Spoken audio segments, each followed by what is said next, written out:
Hello to those of you that are taking the time to watch, and thank you very much for doing so. This is my second vlog for the month of December, and as I mentioned before, I'm going to be starting each one with a quote that drives me personally, drives the work of the Clifton Cultural Arts Center. So this week's quote comes to us from Charles Darwin, and Darwin said, "It is not the strongest or the most intelligent of us that will survive, but those who can best manage change." I'm sure Darwin wrote that in the context of his work on the evolution of species and not necessarily that of a burgeoning and growing community arts center. However, that's the spirit of that quote has certainly served and given me a lot of motivation over the last couple of years as CCAC has undergone really tremendous and even transformational change. Listen, change is very hard. I think we all know that. We've all felt it. I'm sure you have many times before. It's not always welcome, and I think our natural instinct is to fear and even resist it.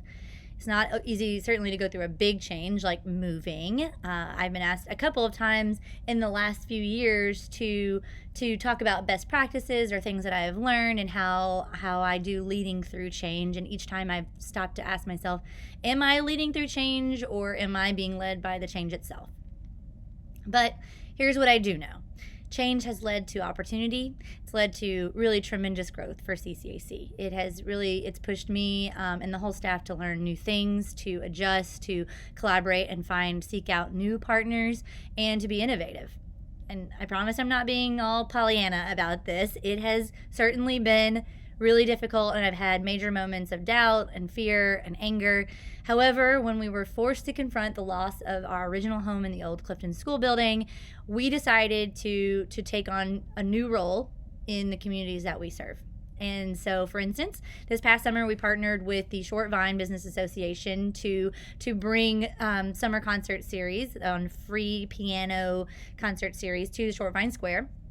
And we partnered with UCCCM's For Hire program and brought in stride and jazz and ragtime pianists and enlivened the square for 10 weeks in the summer. And it's this type of creative placemaking work that CCAC has really become more involved with, somewhat deliberately and somewhat a little bit by circumstance, but being out in public, non-traditional spaces. So in addition to Short Vine Square, we've provided arts and cultural experiences in Inwood Park, Burnett Woods, elementary schools all throughout Uptown, the Clifton Plaza, Bethel Cincinnati Church, Esquire Theater, the Clifton United Methodist Church, Hebrew Union College, UC's Niehoff Studio, and I'm sure there's probably a dozen other places that I can't even remember. So hopefully you've seen us out there managing change and adapting, finding new ways to bring value to our community. But of course, this does not happen without the financial resources to make it all free and accessible and collaborative. So please consider a donation at this time of year that will help CCAC continue these types of creative placemaking programs into 2020 and beyond. And thanks for making it all the way to this video.